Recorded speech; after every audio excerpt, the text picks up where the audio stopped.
Hello दोस्तों, आपकी फरमाइश पर हम आप लेकर आए हैं उर्दू 10th क्लास का पेपर, जिसका भाग 2 ए हमने करा दिया है। एक बार आप चैनल पर जाकर उसको भी प्ले लिस्ट में देख सकते हैं। तो शुरू करते हैं। इसमें क्या है, आपको पहले पैसेज है जिसको उर्दू में इक्तिबास बोलते हैं। एक बार इसको ध्यान से पढ़ते हैं, फिर इसके जवाब देते हैं।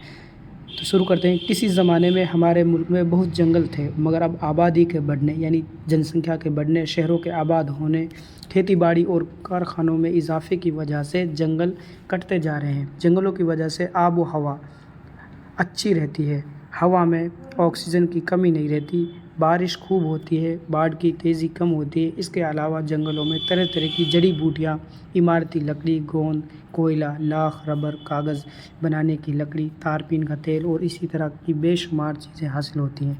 तो ये हमने एक बार इसको इस इक़्तिबास को पढ़ लिया है।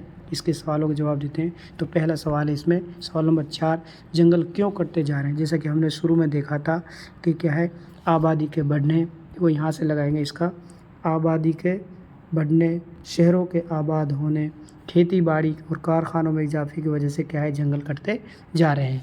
तो अगला सवाल देखेंगे, सवाल नंबर 5, आबो हवा किस वजह से अच्छी रहती है? जैसे कि हमने देखा, आबो हवा किससे अच्छी रहती है? जंगलों से आबो हवा अच्छी रहती है। ये रहा इसका जवाब, जंगलों की वजह से आबो हवा अच्छी रहती है। जैसे कि आप जानते हैं कि भाई जंगलों से क्या है, पेड़ पौधे ऑक्सीजन देते हैं हमें, तो इससे क्या है, जंगलों की वजह से आबो हवा अच्छी रहती है। सवाल नंबर 6, बाढ़ की तेज़ी किस वजह से कम होती है? तो बाढ़ की तेज़ी भी किसकी वजह से कम होती है? जंगलों की वजह से। एक बार हम आपको दिखा देते हैं कि इसमें आपका कहाँ पे है बाढ़ की तेज़ी। ये रहा आपका, बाढ़ की तेज़ी भी किससे होती है? जंगलों की वजह से कम होती है।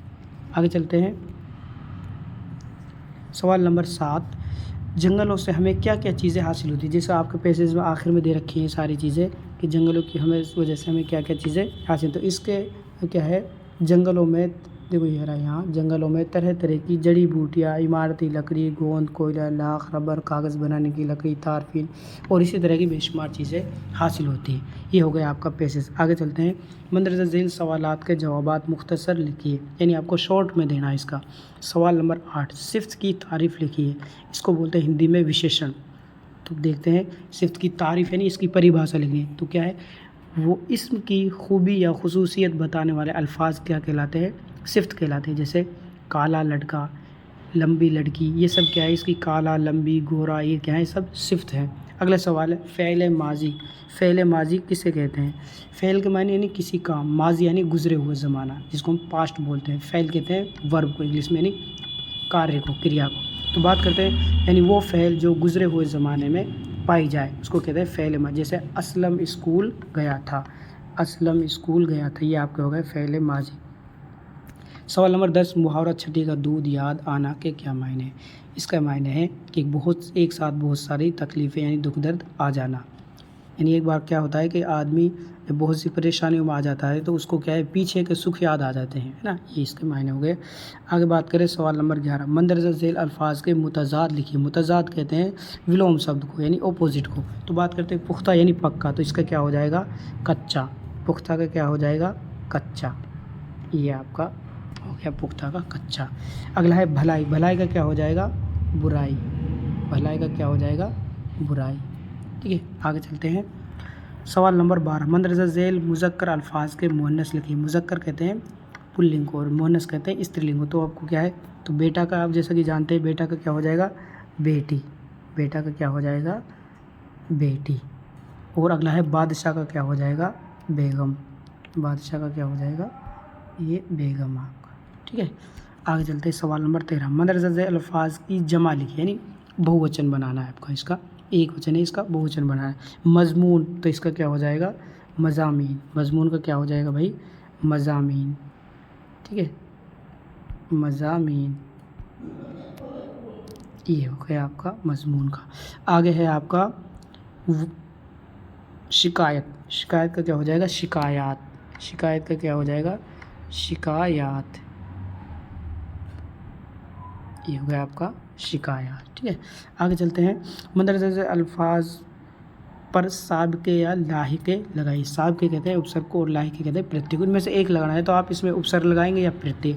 उपसर्ग का मायने क्या होता है, वो शब्द या लफ्ज़ जो क्या है किसी लफ्ज़ के आगे जुड़ते हैं और जो पीछे जुड़ते हैं वो लाहिक होते हैं। तो हम अकल के इसमें क्या लगा लेते हैं, आपको साब के लगा लेते हैं। जैसे हम बात करते हैं अकल, तो इसमें क्या हो जाएगा, बेअकल। क्या हो जाएगा, बेअकल, बे लग गया है इसमें साब के। और ऐसे ही वफ़ा, तो ये क्या हो जाएगा, बेवफ़ा। ठीक है, इसमें आप लाहिके भी लगा सकते हैं, प्रत्यय भी लगा सकते हैं। ठीक है, आगे चलते हैं। सवाल नंबर 15। मंदरजा झेल रमूज़ औकाफ़ की अलामत लिखिए।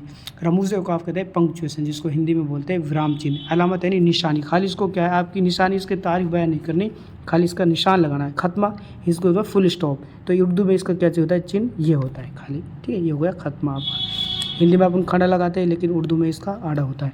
अगला है वावेन, इसको बोलते हैं इन्वर्टेड कोमा, जैसे आप 66-99 बोल सकते हो शॉर्ट में। ये आपका क्या हो गया, वावेन हो गया। ठीक है, आगे चलते हैं सेक्शन सी। इसमें क्या है, आपका पहला पैसेज है ये। अब वो तो पहला था अनसीन पैसेज, और ये आपकी किताब में से आया है। एक बार इसको पढ़ लेते हैं गौर से, फिर इसके जवाब देते हैं। फिर इसका आपको क्या लिखना है, ये चीज़ हम सारे आपको बता देंगे। एक बार पढ़ते हैं ध्यान से। ये सब हज़ारों बरस में हुआ, और फिर कहते हैं कि दुनिया की आबो हवा बदली। वो ऐसी ठंडी पड़ी कि इसका बहुत सा हिस्सा बर्फिस्तान हो गया, और बर्फ़ के खिसकते फिसलते पहाड़ों ने सब कुछ अपने तले रोन डाला। फिर गर्मी आहिस्ता आहिस्ता बढ़ी, बर्फिस्तान पिघल कर समुंदर हो गए, और ज़िंदगी फिर उभरी और फैली। इस तरह 4 मरतबा हुआ, और उस वक्त ज़मीन में कई 100 गज़ नीचे तक हमें जो कुछ मिलता है वो उन्हीं गर्मी और सर्दी के फेरों की दास्तान सुनाता है। यानी ज़मीन से जो निकलता है, खनिज है, पेट्रोल, कोयला है, ये सारी चीज़ें हैं, ये इसी की कहानी सुनाते हैं।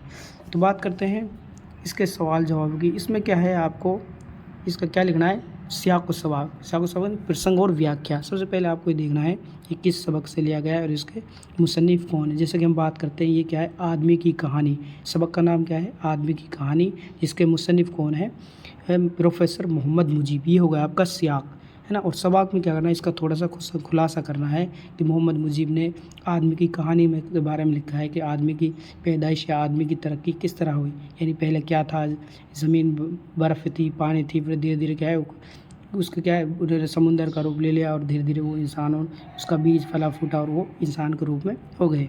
तो ये सारी तफसील आप सबक में पढ़ेंगे, लेकिन आपको इसका थोड़ा सा खुलासा करना है। अगर ज़्यादा खुलासा बताएंगे तो ये वीडियो क्या है, लंबी हो जाएगी।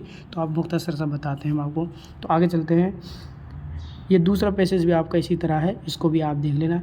इसलिए बंदों की ये काट के घोड़े में से लिया गया है, इसको भी देख ले सकते हैं आप आगे ना। आगे क्या है, सवाल नंबर 17। सबक खुदा के नाम ख़त का खुलासा तहरीर कीजिए। इसमें क्या है, इसका थोड़ा सा आपको क्या लिखनी है, व्याख्या लिखनी है।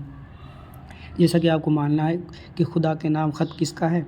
ये एक स्पेनिश ज़बान की लोक कहानी है, जिसमें क्या है कि इंसान के लेंशों के यानी पुख्ता यकीन को बयान किया गया कि उसका खुदा पर पुख्ता यकीन होता है। जब ज़ाला बारिश से उसकी क्या है फसल बर्बाद हो जाती है, तो क्या है अपने उसका नुकसान के किससे, खुदा से उसकी भरपाई भरवाता है, और उसको एक डाक लिखता है खुदा के नाम ख़त, यानी एक लेटर लिखता है, और उसमें वो 100 रुपये की तलब करता है, जैसा कि आप तफसील के साथ पढ़ा हुआ है। और उसको 70 रुपये मिलते हैं। बाद में दोबारा ख़त लिखता है कि आप इनके ज़रिए इन पोस्ट ऑफिस के ज़रिए मेरा क्या है पैसे ना मंगवाए, क्योंकि एक बेईमान और बेईमानी मेरे पैसे खा जाते हैं। अगला सबक नई रोशनी का खुलासा तहरीर कीजिए। जैसे कि आपको पता है, नई रोशनी में क्या है, एक लड़का होता है जो क्या अंधा होता है और वो नाबीना होता है। उसके लिए एक लिपि बनाई गई है, लुई ब्रेल लिपि बोलते हैं, जिसका ईजाद करने वाला है लुई ब्रेल। तो उसका थोड़ा सा खुलासा लिख देंगे कि अंधे लोग, अंधे बच्चों के लिए क्या है पढ़ने का तरीका है मौजूद है। अगला सवाल है 18। मंदरजा झेल अशार के मतलब लिखिए और शायर का हवाला भी दिए। ये आपकी क्या है, जैसे अब कवि है या फिर ये पहले क्या है गज़ल है, तो गज़ल का आपको थोड़ा सा क्या है खुलासा लिखना है। यानी जैसे पैसेज का करते हैं इसी तरह इसका करेंगे। शायर का नाम लिखेंगे, थोड़ा सा इसका खुलासा करेंगे। जैसा कि आपको मालूम है कि ये गज़ल क्या है, हस्ती अपनी हबाब की से नुमाइश शराब की से, उसमें से लिया गया है। ये दो एक अशार है। थोड़ा सा इसकी तफसील लिखेंगे कि नाजुकी उसके लब की क्या कहिए पंखुड़ी एक गुलाब की सी। यानी इसके शायर कौन है, मीर तकी मीर है। क्या कह रहे हैं, अपने महबूब की खुसूसियत बयान कर रहे हैं कि मेरे महबूब के लब कैसे हैं, मेरे महबूब के होठ इतने नाजुक हैं जैसे गुलाब की पंखड़ी होती है। ये इसका क्या है थोड़ा सा खुलासा है।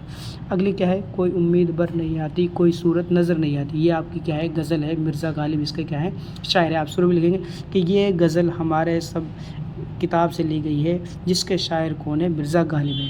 پھر آپ لکھیں کوئی امید بر نہیں آتی، کوئی صورت نظر نہیں آتی، یعنی مرزا غالب اپنے اس حالات پہ پہنچ گئے ہیں کہ ان کو کیا ہے اپنی تدبیر، اپنی کام ہونے کی کوئی کیا ہے تدبیر، کوئی یوزنا، کوئی پلان سامنے نہیں آ رہا ہے، یعنی اتنی خستہ حالت میں ہو گئے اور وہ سوچ رہے کہ اب میرے شاید کوئی بھی امید پوری نہیں ہوگی اور نہ ہی میری اس امید کو پورے ہونے کی کوئی شکل و صورت نظر آ رہی ہے۔ ٹھیک ہے، اتنا سا آپ کو اس میں لکھنا ہے۔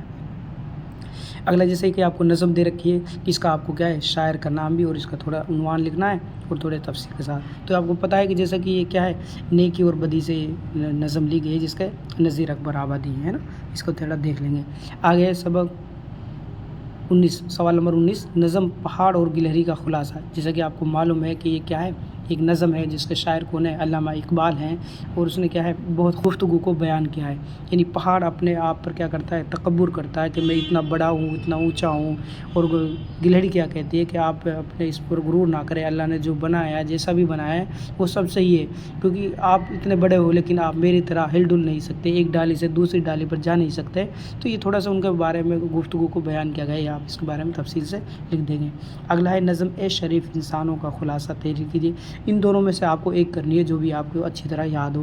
اس کا بھی تھوڑا سا میں بتا دیتا ہوں، یہ کیا ہے ساحر لدھیانوی کی نظم ہے جس میں کیا ہے انسانوں کے بارے میں بتایا گیا ہے، یعنی انسان کیا ہے کس طرح زندگی بسر کرتے ہیں، کس طرح ایک دوسرے سے نفرت کرتے ہیں، کس طرح وہ رہتے ہیں، یہ ساری چیزیں اس میں بتائی گئی ہے۔ تو ٹھیک ہے، اگلا سیکشن ہم بعد میں کرائیں گے، لمبی ویڈیو ہو جائے گی، اتنا آپ اس کو کریں۔ السلام۔